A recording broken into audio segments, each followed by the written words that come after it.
मर्यादा पुरुषोत्तम जगदीश्वर प्रभु श्री राघवेंद्र का नाममय स्वरूप श्री रामचरितमानस समस्त उपस्थित समस्त संत वृंद विद्वत प्रेमी महानुभाव, हमारे विप्र आचार्य वृंद, संगीत आचार्य वृंद और इस कार्यक्रम के सूत्रधार और इसे श्री शक्तिपीठ धाम के परम अध्यक्ष, हमारे परम आदरणीय परम वंदनीय महंत श्री मदन जी महाराज,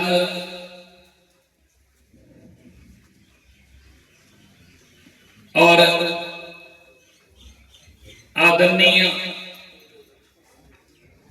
मातृशक्ति एवं समस्त श्रोतागण, यूट्यूब चैनल एवं फेसबुक, इंस्टाग्राम आदि सोशल मीडिया के द्वारा जितने भी भक्तजन इस रामचरितमानस का दर्शन और श्रवण कर रहे हैं, आप सभी के हृदय में विराजमान पूर्व प्रेरिक रघुकुल कमल दिवाकर श्री राघवेंद्र सरकार जी के श्री चरणों में इस व्यास से दास का कोटि कोटि दंडवत प्रणाम। सिया राममय सब जग जाने, करहु प्रणाम जोर जुग पानी। तो आइए, आज बड़े ही सौभाग्य की बात है कि आज श्री रामचरितमानस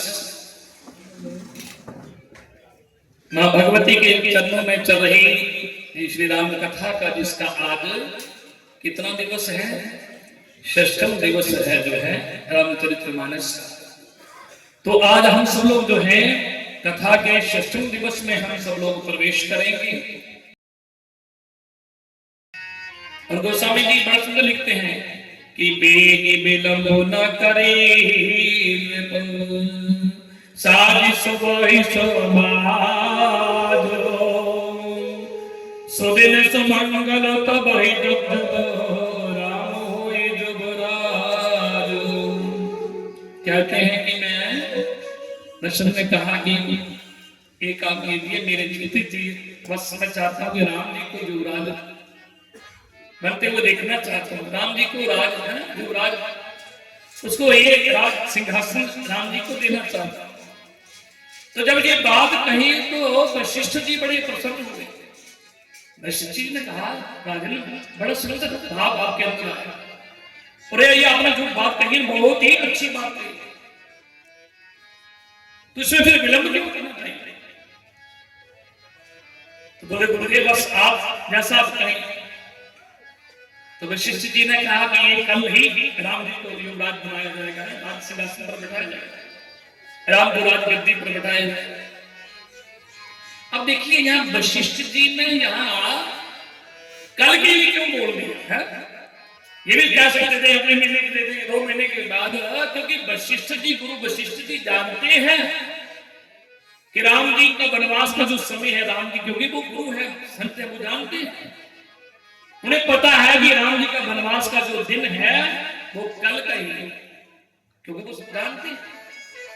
और यहाँ तो संतों के अपने पर अनेक भाव हैं, संतों ने यहाँ इनके अनेक अर्थ निकाले। तो कहा कि ठीक है, काम करो, अपने समाज को बुलाओ, सबको बुलाओ, और ये कल ही सुबह ही कल राम को राज सिंहासन पर बैठाया जाएगा। दशरथ जी ने उसी समय अपने सबको बुलाया, मंत्री को बुलाया, सभा बुलाई, बोला आप लोगों के साथ एक बात रखना चाहता हूं। यार महाराज बताइए क्या, किसने बुलाया? दशरथ जी ने कहा कि कल राम को युवराज पद दिया जाएगा। और जैसे मंत्री ने ये सुना कि कल राम जी को युवराज बनाया जाएगा, सब लोगों ने कहा महाराज आपने तो हमारे मन की बात है पूरी कर दी, पर हम भी नहीं चाहते थे कि राम को हम भी ही राम को युवराज पद, उस पद पर बैठे देखना चाहते हैं। तो इसलिए सब लोग जो है वो प्रसन्न हो गई। ये सोचना तो अब महल में चारों तरफ सोचना फैल गई। और इतनी सब लोग पहले तो, अब तो ये खुशी लोग मनाने लगे, यहाँ पर सब लोग खुशी मना रहे। कल राम को जो है युवराज पद दिया जाएगा और नाना प्रकार की जो सामग्रियां हैं, तिलक है, उस दास-दासी जो है वो सब राज तिलक की सब लोग तैयारी कर रहे हैं। सामग्रियां इकट्ठी हो रही हैं कि कल राम को राज सिंहासन पर बैठाया जाएगा। और ये बात यहाँ तो सब लोग खुशी मना रहे हैं, पर देवताओं को बात ये अच्छी नहीं लगी। सब लोग यहाँ के सब लोग खुश हैं, पर देवताओं को खुशी क्यों नहीं मिली कि देवता लोग जो है ना, अब इन्हें जब उन्होंने देखा कि राम प्रभु का कल राज तिलक हो,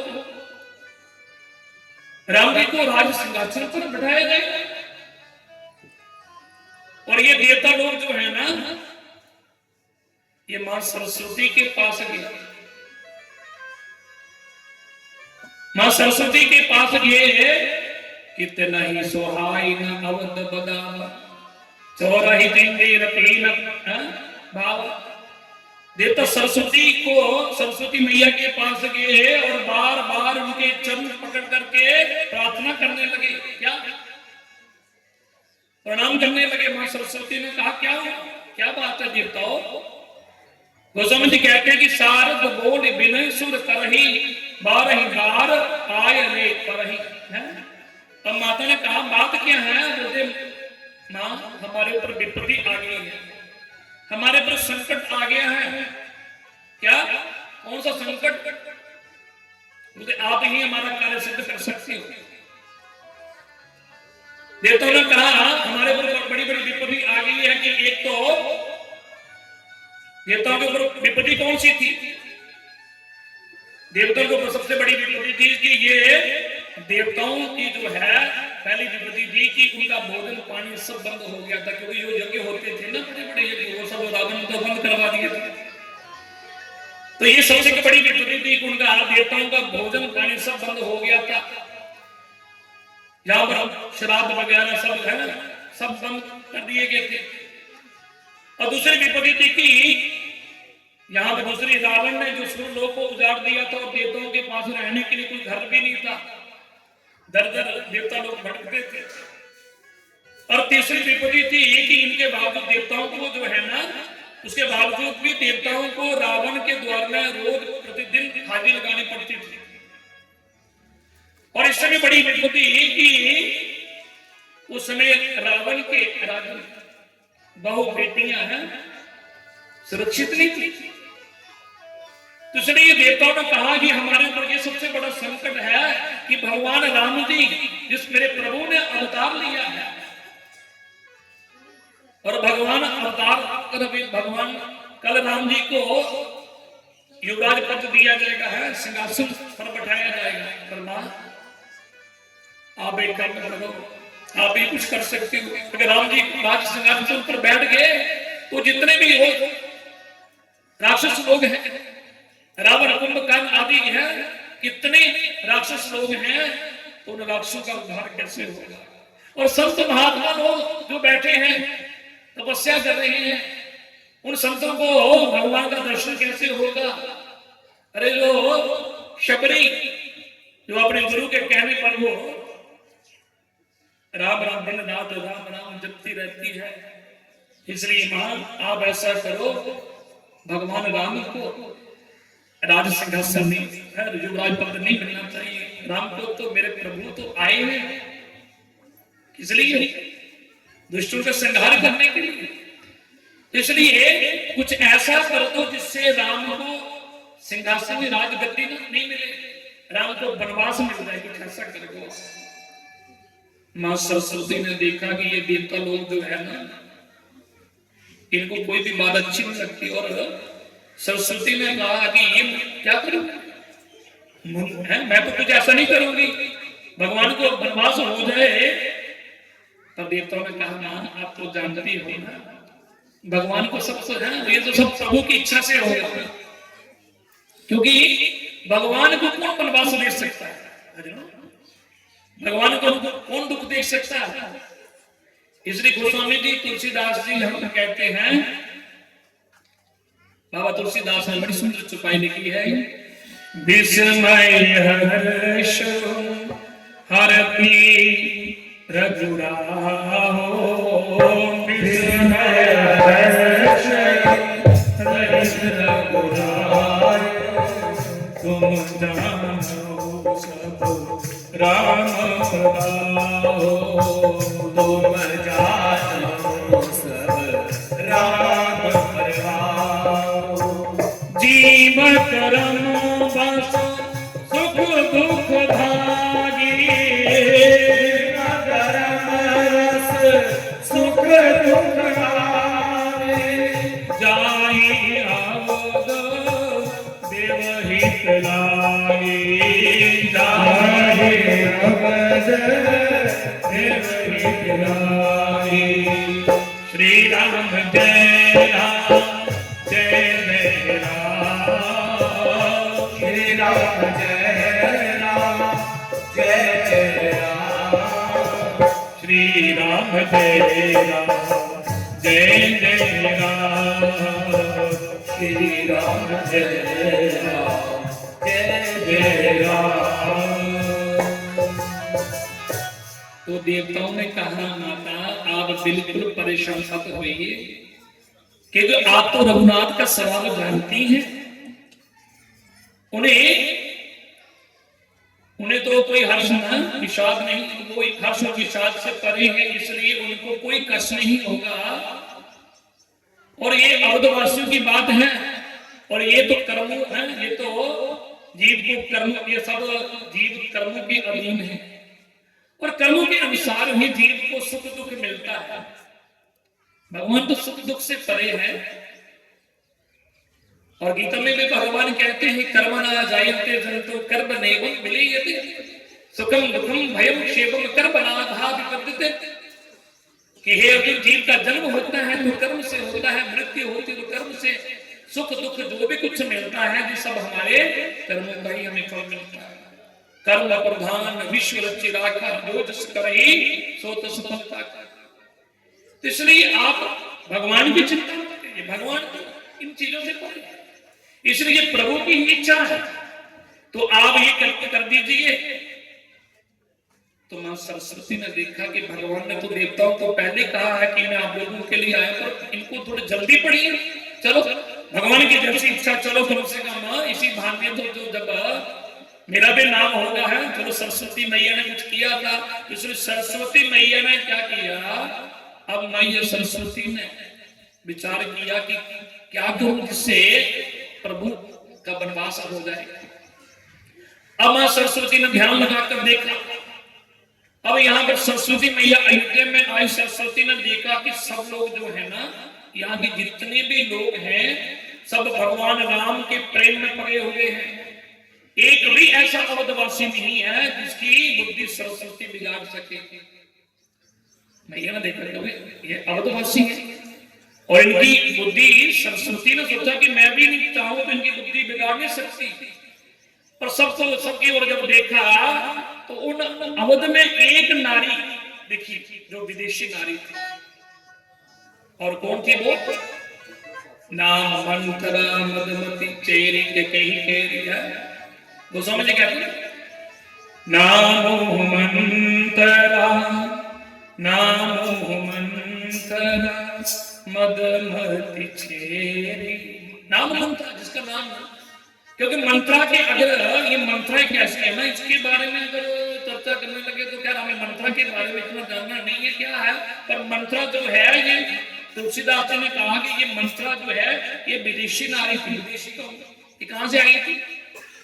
के दहेज से साथ आई थी, के माता के साथ आई थी, इसलिए देखा कि ये अब यहाँ की नहीं है, तो ये विदेशी नारी बाहर की नहीं।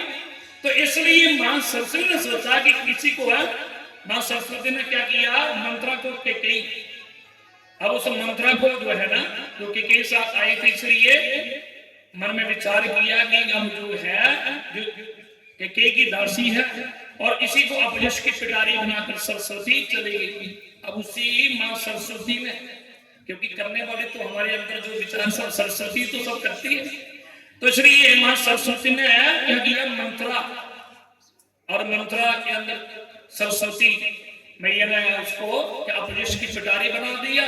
और यहाँ मंत्रा जो है ना, ये मंत्रा ने क्या किया कि आज जब देखा कि यहाँ पर लोग बड़ी खुशी मना रहे हैं, और ये मंत्रा जो है ना, किसी को पूछा भाई क्या बात है, आज ये सब लोग बड़ी तैयारी में लगे, क्या बात है।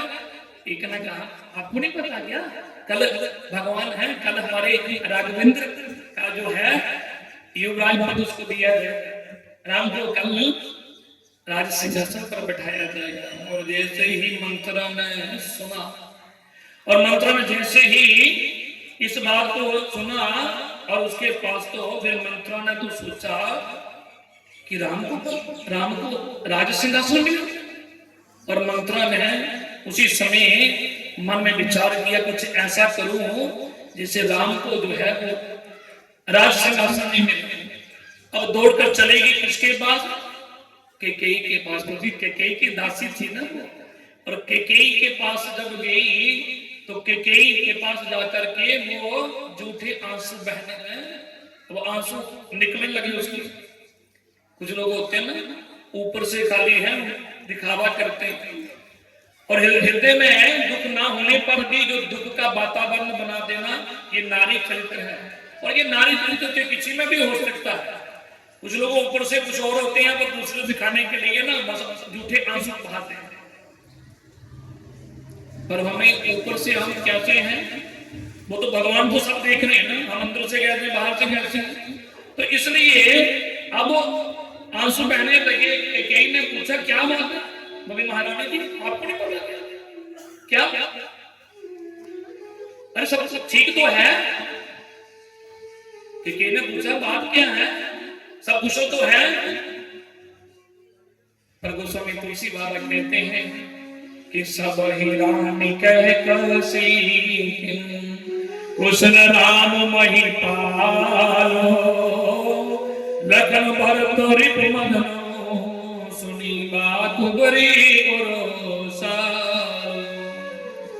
महारानी कैकेयी ने पहली कुशलता राम के बारे में पूछा, आगे ये सुनकर के कहा कि सब ठीक तो है, मेरे राम जी तो ठीक है ना। मंत्रा के हृदय में बड़ी पीड़ा हुई।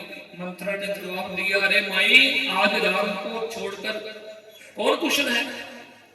कैकेयी ने कहा क्या मतलब, तुम कहना क्या चाहती हो। मंत्रा ने कहा कल राम को युवराज पद दिया जा रहा है और कौशल्या बड़ी खुश है।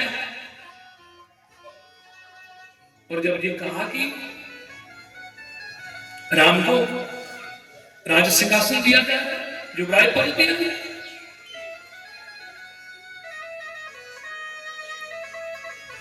और तुम्हारा बेटा जो है जो विदेश में गया है, ननिहाल में गया, और किसी को पता ही नहीं। अरे कितने दिन की चर्चा हो रही है पर तुम्हें पता ही नहीं, किसी ने सोचा ही नहीं। और गोस्वामी तुलसी बाबा कहते हैं कि वो तो विदेश ना सोचो तुम्हारे, वो तो विदेश ना सोचो तुम्हारे, जानती हो बस ना हो हमारे, जानती हो बस ना हो हमारे। नींद बहुत प्रिय से जगुराई, नींद बहुत प्रिय से जगुराई, रखो न भूपो कपट चतुराई, रखो न भूपो कपट चतुराई। श्री राम जय राम जय जय राम, श्री राम जय राम जय जय राम, श्री राम जय राम जय जय राम, श्री राम जय राम जय जय राम। तो क्या कहती है कि अरे भाई तुझे पता नहीं, तुम्हारा बेटा है? अरे भरत ननिहाल में गया है और राम को कल युवराज पद दिया है। और के को तो पहले क्रोध आ गया। के ने कहा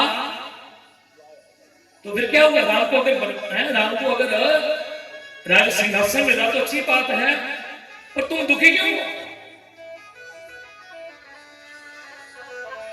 अरे तुम राम के बारे में ऐसा सोच रहे हो, तुम्हारी जीव काट दूंगी। तो केकैन ने जब ये कहा कि पूरी अस कबहु कहि सफल है नरपुरी, तब दरी जीव है कटाओ तोरी। कहने लगी कि मंत्रा ने कहा किंतु मेरी कैकेयी से बोली, मंत्रा ने कहा कि मेरी तुम जीव काट दोगे, कोई बात नहीं, पर बात है क्या, अरे माई मैं जो भी कुछ कह रही हूँ ये तुम्हारे भले के लिए कह रही हूँ, क्योंकि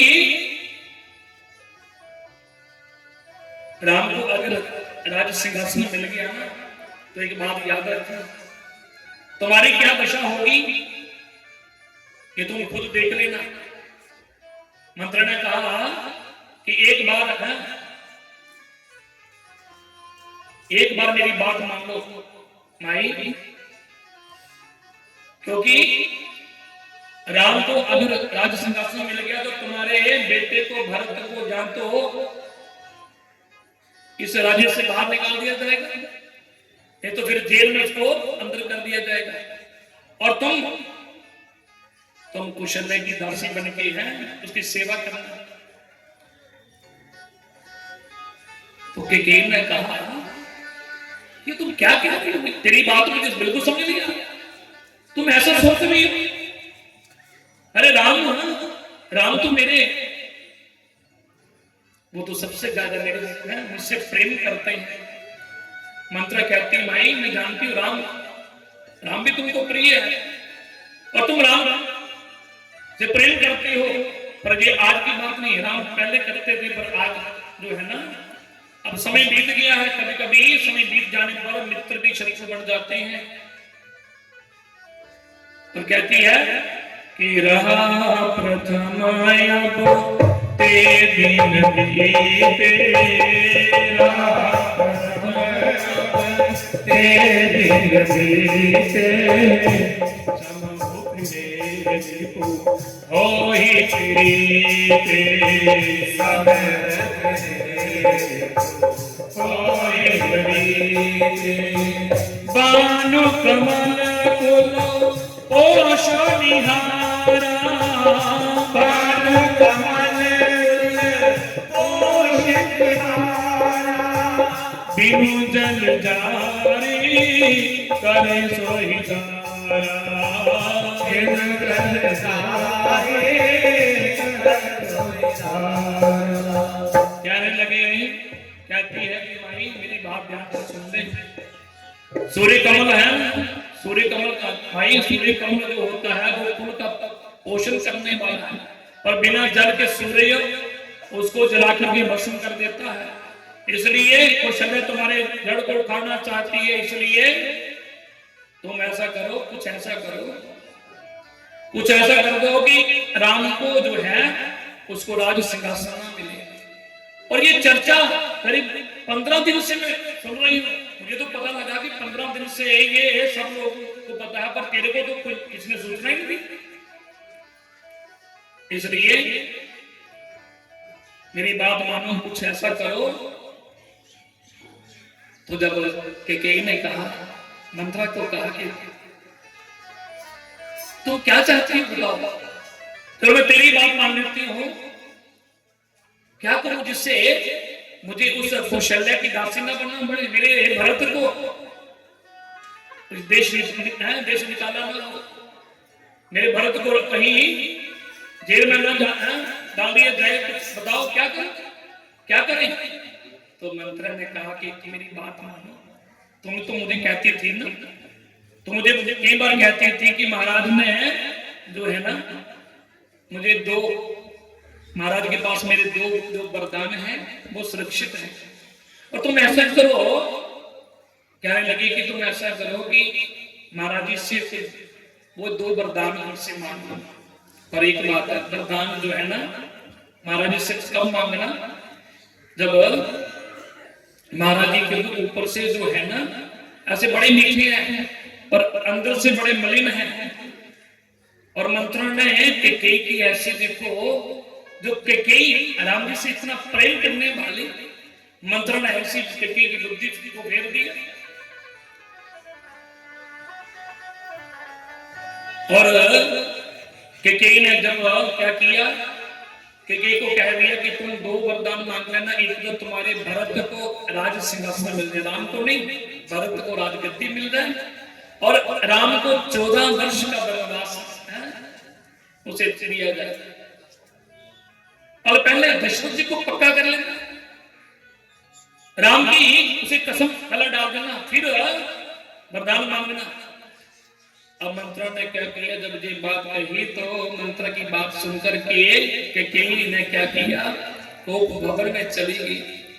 और जहां कोप भवन में, कोप भवन होता ना, बड़े बड़े राजे महाराजे जब कोई उनकी रानी जब रूठ जाती थी तो कोप भवन उनके लिए अलग बनाया जाता था, ताकि राजे को पता लग जाता था कि आज हमारी रानी जो पत्नी है वो हमसे रूठ गई है कुछ है, तो वो कोप भवन में अलग तरीके से उसको मनाया जाता है। इसलिए आज कैकेयी भी कोप भवन में चली गई और कोप भवन में प्रवेश करती है दशरथ। वहां पर दशरथ जी ने सोचा कि बाकी तो सबको सूचना दे दी है, चलो मंत्री ने सूचना दी, पर कैकेयी को आज मैं स्वयं सूचना दूंगा कि कल राम को बाद में जो राजपद दिए देंगे, कल उसको राज सिंहासन बैठाएंगे। तो उसने आज दशरथ जी जहां स्वयं कैकेयी के भवन में आए, क्योंकि दशरथ जी भी जो तीनों रानियों में से ना सबसे ज्यादा प्रेम कैकेयी से करते थे। और कैकेयी के भवन में आए, जब देखा तो भवन में तो नहीं है, और पास में कोप भवन था, तो उस कोप भवन में कैकेयी को देखा। और कैकेयी ने तो बड़े पुराने वस्त्र पहन करके, आभूषण उतार करके अब वहां पर जमीन पर बैठी। और दशरथ जी ने देखा कि यहां तो नहीं है, दासी को पूछा, दासी ने कहा महारानी जी कोप भवन में है।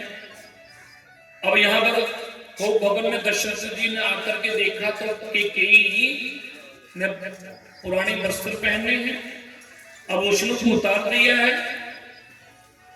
और दशरथ जी ने जब कैकेयी को देखा, अरे कैकेयी को क्या हो गया। और गोस्वामी तुलसी बाबा कहते हैं कि अनहित तोर प्रिया के कीना, अनहित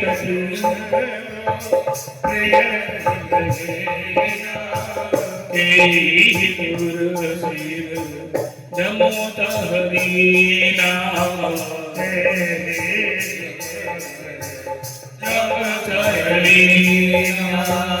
कहो के करो नरेशो, कहो के करो नरेशो, कहो के पाही विकासो देशो, विकासो देशो।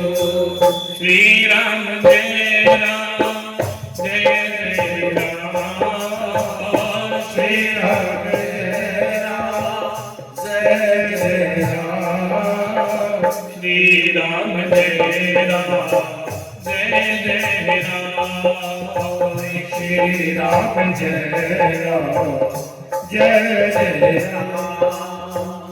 राजा दशरथ ने जब कैकेयी को देखा, कहा प्रिय है, ये तेरा अनहित किसने किया, क्या हो गया तेरे को, बताओ क्या हुआ, तेरी दशा किसने ये की। दशरथ ने क्रोध में आकर कहा, आज बताओ जिसने भी ये तेरी दशा की है, आज उसे मैं हिरणपुर में पहुंचा दूंगा, तो ये बताओ तो सही। पर जब कैकेयी ने देखा फिर भी नहीं बोलती। दशरथ ने कहा, अरे दीदी तेरे इस मुख रूपी चंद्रमा का जो चकोर है क्या हुआ तेरे को, तू हर समय खुश रहती थी पर आज इतनी उदास क्यों है। जब दशरथ जी ने फिर बार बार पूछने लगे और कहने लगे कि कई तुम जानती कल राम को राज सिंहासन मिल रहा है, राम को युवराज पद दिया जा रहा है और तुम यहां ऐसे बैठ सब लोग खुशियां मना रहे हो, तुम यहां पर उदास बैठे। अरे बात तो बताओ क्या बात है। पर फिर भी कई नहीं बोली। दशरथ ने कहा देवी तुम बताओ तो सही, आज जो भी कुछ तुम मुझसे मांगोगी ना, देखो मैं राम के सुगंध खा के कहता हूं, तुम पहले एक काम करो, अच्छे वस्त्र पहनो, आभूषण पहनो, और मैं राम की सुगंध खाकर कहता हूं जो भी तुम्हारी समस्या होगी उसका समाधान किया जाएगा। जब जब राम की सुगंध खा ली तो कई ने सोचा यही तो मैं चाहती थी, राम की सुगंध है। और उसी समय क्या किया, उसने वस्त्र पहन ली और वस्त्र पहन करके कहने लगी महाराज अब आप कह रही पूछ रही हैं तो फिर सुनो, क्या बताओ तो सही देवी क्या हुआ तेरे को। कहने लगी आप तो बार बार जो है ना मुझे कहते रहते हो है? कि मांगो मांगो पे कहो प्रिय, कबो न दे हो देन कहो वरदान दुए ते हो पावत संदेह। कहने कहा आप मुझे बार बार कहते थे, बार बार कहते हो कुछ मांग लो कुछ मांग लो, पर देते तो कुछ और नहीं। दशरथ ने कहा देवी ये कौन सी बात है, तुम मांगो तो सही क्या चाहिए तुमको। सुनते ही दशरथ ने कहा कि मांगो क्या चाहिए, जो भी तुम मांगोगी मैं दूंगा। कई ने कहा महाराज जी आप कीजिए, आपने मुझे दो वरदान जो आपके पास बिल्कुल सुरक्षित है। बोलते हाँ देवी ये कैसे मैं बोल सकता हूं, मेरे दो वरदान वो आज भी मेरे पास सुरक्षित है और जब तुम मांगोगी तो वो मैं तुम्हें दे दूंगा। तुम दो छोड़ करके तुम चार भी मांगोगी तो मैं चार वरदान भी दे दूंगा। पर आज मांगो तो सही, आज इतना खुशी का मौका है तुम ऐसे उदास बैठे। तो कई ने कहा महाराज तो फिर जो भी मैं कुछ मांगूंगी क्या आप देंगे। बोलते हाँ क्यों नहीं देंगे, वो तो मांगूंगा।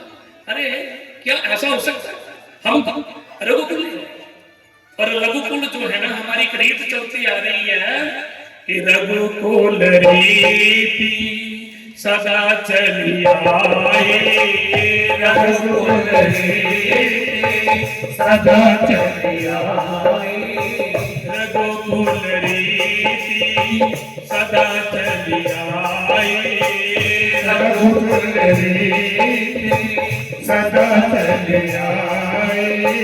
प्राण जहो बचन न जाए, प्राण जहो बचन न जाए, प्राण जहो बचन न जाए, प्राण जहो बचन न जाए।